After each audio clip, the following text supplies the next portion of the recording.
Meditando la Biblia en un año, con el pastor Alex Figueroa. Día 13, mes 12. Libro del profeta Abdías. Abdías significa el siervo del Señor y al parecer desarrolló su ministerio en el Reino del Sur. Se discute sobre la fecha en que predicó su profecía, pero lo más probable es que haya sido alrededor del 848 a.C., durante el reino de Joram, con lo que sería el primero de todos los profetas escritores. El tema de su libro es anunciar el día del Señor y la justicia que él demostrará en ese evento, con la frase «Como tú hiciste se hará contigo», versículo 15, donde Edom recibe un juicio inmediato, pero al mismo tiempo es un tipo de todas las naciones incrédulas que serán derrotadas en el día del Señor grande y terrible. El juicio está expuesto de forma poética, donde a cada acción de Edom se anuncia un juicio de parte del Señor. Desde el versículo 1, los edomitas eran enemigos históricos de Israel, siendo descendientes de Esaú, hermano mayor de Jacob. Esta enemistad podría rastrearse al tiempo del Éxodo, donde los edomitas fueron hostiles impidiendo el paso de Israel hacia su tierra. Este conflicto entre el pueblo de Dios y las naciones de la tierra es un eco de lo prometido en Génesis 3:15, donde el Señor habla de los hijos de la mujer, es decir, el pueblo de Dios, y los hijos de la serpiente, esto es, los incrédulos, que estarían en permanente conflicto hasta el fin de los tiempos, ya que los incrédulos constantemente perseguirán a los hijos de Dios porque odian primeramente al Dios que los ha salvado. Ese es el mismo principio que vemos desarrollado aquí, y por eso el juicio de Edom es un anticipo de la condenación de toda fuerza de maldad opuesta al Señor y a su pueblo. En el caso concreto, Abdías parece estarse refiriendo a una batalla relatada en 2 de Crónicas 21, 16 al 17, cuando filisteos y árabes invadieron Jerusalén, donde Edom habría tenido también participación. Estos hijos de Esaú habían celebrado la derrota de Judá, se habían alegrado en la desgracia de ellos, versículo 12, y además habían perseguido, matado y entregado a los que habían logrado escapar de la invasión, aparte de participar también en el saqueo de sus bienes, versículos 13 y 14. Desde el versículo 15, ante esto el Señor anuncia su juicio, por el cual Edom sería completamente destruido, sin posibilidad de misericordia ni escapatoria. Sus mismos aliados los traicionarían y causarían su ruina. La referencia al día de Jehová en el versículo 15 abre la perspectiva y nos permite ver que a través de Edom se está enfocando mucho más allá, cuando Cristo, en su gran trono blanco, ejercerá su juicio universal y todos los incrédulos serán juzgados al igual que Edom, conforme a sus obras. Esto contrasta con el remanente de Sión, versículo 17, llamado así en este libro. Con ese término los profetas se refieren no a todo el pueblo de Israel étnico, sino a los verdaderos fieles a quienes el Señor conoce y ha salvado, es decir, el Israel espiritual o verdadero Israel. Tal como Edom es tomado como un tipo, el Israel nacional también lo es. Ellos serían restaurados en lo inmediato, pero en su indicación podemos ver cómo el Cristo exaltará a su iglesia en su victoria final, llenándola de gloria y esplendor ante los incrédulos. Los hijos de Dios heredaremos la tierra, como dicen pasajes tales como Romanos 4:13, Hebreos 11, 10 y 16 y Mateo 5:5, lo que implica poseer también la tierra de sus enemigos. Con esto vemos que, aunque los malvados parezcan prosperar por un tiempo, es el Señor quien gobierna el mundo y a su debido tiempo manifestará su victoria y juzgará a sus enemigos. Nadie podrá oponerse a su voluntad y a su soberanía, y su plan de redención no puede ser frustrado. La frase final de este libro debe ser nuestra esperanza, y el reino será de Jehová. Versículo 21. Salmo 132. Desde el versículo 1 comienza con un ruego al Señor para que sea fiel a las promesas hechas a David. En este nuevo cántico gradual se ruega por una bendición sobre el santuario que el rey David quiso levantar al Señor por amor a él, pero que estaba primeramente en los planes de Dios, como consecuencia del pacto davídico y como anticipo y figura de Cristo. Efectivamente, por amor a David, el Señor no apartó el rostro de su descendencia, a pesar de que muchos de su linaje se pervirtieron hasta extremos abominables, como Acaz y Manasés. La fidelidad del Señor se expresó en que finalmente Jesús vino del linaje de David, cumpliendo así la promesa hecha a este rey, y ahora mismo está a la diestra del Padre ejerciendo su reinado hasta que todos sus enemigos sean puestos bajo sus pies. Desde el versículo 6 el salmista expresa su propio deseo y el de su pueblo de que el arca de Dios se mueva hacia su lugar definitivo, que era el templo. Se ruega así que la bendición de Dios esté sobre ese traslado. Como siervos en la obra de Dios, debemos entender que justamente se trata de su obra y su reino, y no de nuestros planes ni nuestra gloria. Si Él no es quien nos da el avance, en realidad estaremos retrocediendo. Siempre debemos rogar su bendición y poder sobre nosotros. Desde el versículo 10 se recuerda de manera más específica el pacto que el Señor hizo con David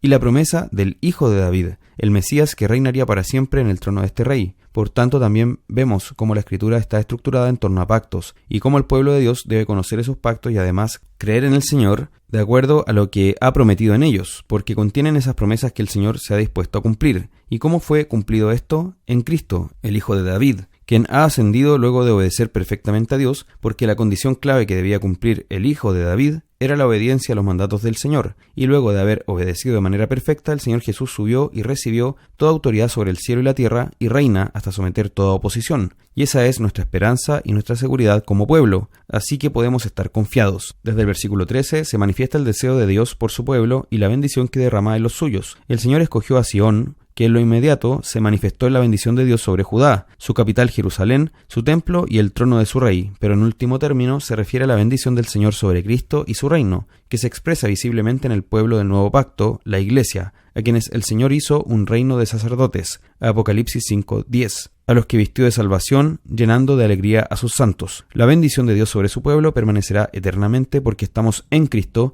nuestro Rey justo que reinará para siempre. Proverbios capítulo 29, versículo 24. Aquel que participa en los delitos de otro, en este caso del ladrón, aborrece su propia alma, ya que es consciente del juicio que Dios ha pronunciado sobre esto, pero decide perseverar en su rebelión de todas formas. La Escritura nos llama a no participar de pecados ajenos, ya que en ese caso, donde antes había uno pecando, ahora habrá dos, y si caemos en eso, recibiremos la misma condenación. Debemos cuidar con quién nos asociamos y tener mucho cuidado para no participar en pecados ajenos. Versículo 25. Quien vive según lo que puedan decir o hacer las demás personas, jamás podrá agradar a Dios verdaderamente. Ese es el llamado temor de los hombres. Se verá enfrentado a la decisión de obedecer a Dios o a los hombres y preferirá someterse a estos últimos, lo que es la mayor necedad posible, ya que estará despreciando en comparación al Creador y Señor de todas las cosas y siguiendo a una criatura. Por eso el apóstol Pablo dijo, pues busco ahora el favor de los hombres o el de Dios, o trato de agradar a los hombres, pues si todavía agradara a los hombres no sería siervo de Cristo. Gálatas 1:10. Por el contrario, quien teme al Señor sobre todas las cosas será exaltado. Libro de Apocalipsis, capítulo 4. Desde el versículo 1, en este capítulo comienza un segundo ciclo de visiones de este libro, donde la vista está puesta ahora en lo que ocurre en el cielo. La puerta abierta en el cielo nos muestra que a Juan se le está concediendo acceso a los misterios del Señor, donde no puede llegar el ojo del hombre que vive en la tierra. En este caso se le mostrará lo que va a ocurrir después de lo que ya le ha revelado los capítulos anteriores, como dice el versículo 1. Esto, contrario a lo que algunos sostienen hoy, no se refiere a un futuro remoto, sino a eventos que suceden a lo largo de toda esta era, desde la ascensión de Cristo hasta su segunda venida. Lo primero que ve Juan en el cielo es al Señor en su trono, versículo 2, donde las piedras preciosas simbolizan la belleza, riqueza, nobleza y majestad de este Rey eterno. El arco iris nos muestra su misericordia para con los pecadores, tomando la imagen del pacto noético y su fidelidad al pacto. Versículo 3. Este pasaje toma muchos elementos de visiones del profeta Ezequiel. El Señor se encuentra en medio de su pueblo, tanto del antiguo como del nuevo pacto, simbolizados en los 24 ancianos, es decir, 12 más 12, quienes se encuentran vestidos de la justicia y la pureza de Dios y adornados con las riquezas de su gracia. Desde el versículo 5, además, hay varias referencias al templo, como las lámparas, el mar de cristal, que en el antiguo pacto era un mar de bronce, y los animales, por lo que vemos que este rey, además, está siendo adorado en un templo eterno, donde también hay relación con su pueblo en la tierra, lo que podemos ver al comparar las referencias a las 7 lámparas y los 7 espíritus con lo que se dice en el capítulo 1. La mención al trono, los relámpagos y las voces nos da la imagen clara del Señor juzgando sobre la creación, pronto a cumplir su plan y su juicio sobre las naciones. Versículo 8. Se hace referencia aquí a 4 seres vivientes, similares a los que vio Isaías en su visión del templo, pero más afines con los vistos por Ezequiel en sus visiones. Estos seres llenos de poder y sabiduría no pueden hacer otra cosa que postrarse y adorar continuamente al Señor. Esta es la alabanza que se entona eternamente ante la presencia gloriosa de Dios, alabando al que es santo, santo, santo. Esta adoración celestial debe ser un modelo para nuestra adoración aquí en la tierra. Primero, es una adoración continua, incesante, día y noche. Segundo, exalta al Señor por todas sus virtudes y perfecciones supremas, es decir, se basa no en lo que nosotros podamos imaginar según nuestra creatividad, sino en quién es Dios. Tercero, implica humillarse ante esta majestad y someterse completamente a su autoridad.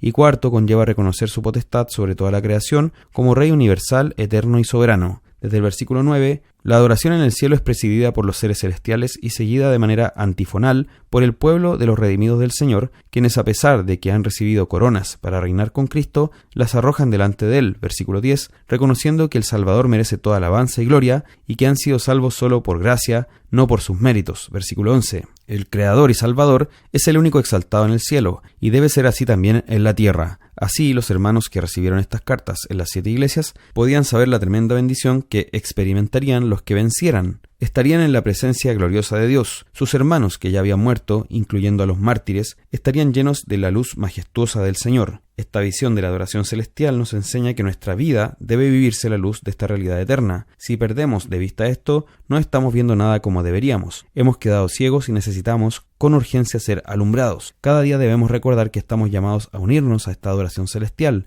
entregándonos como sacrificio vivo a nuestro Dios, siendo este nuestro culto racional. Cada vez que nos reunimos como iglesia a adorar, estamos uniéndonos a este canto eterno y estamos anticipando ese momento en que nos uniremos a esas voces en la gloria, por toda la eternidad. En consecuencia, esto debe impactar por completo hasta lo más cotidiano en nuestra vida y debe también transformar la forma en que vemos la adoración, tanto privada como congregacional. El Señor nos ayude a entender estas cosas.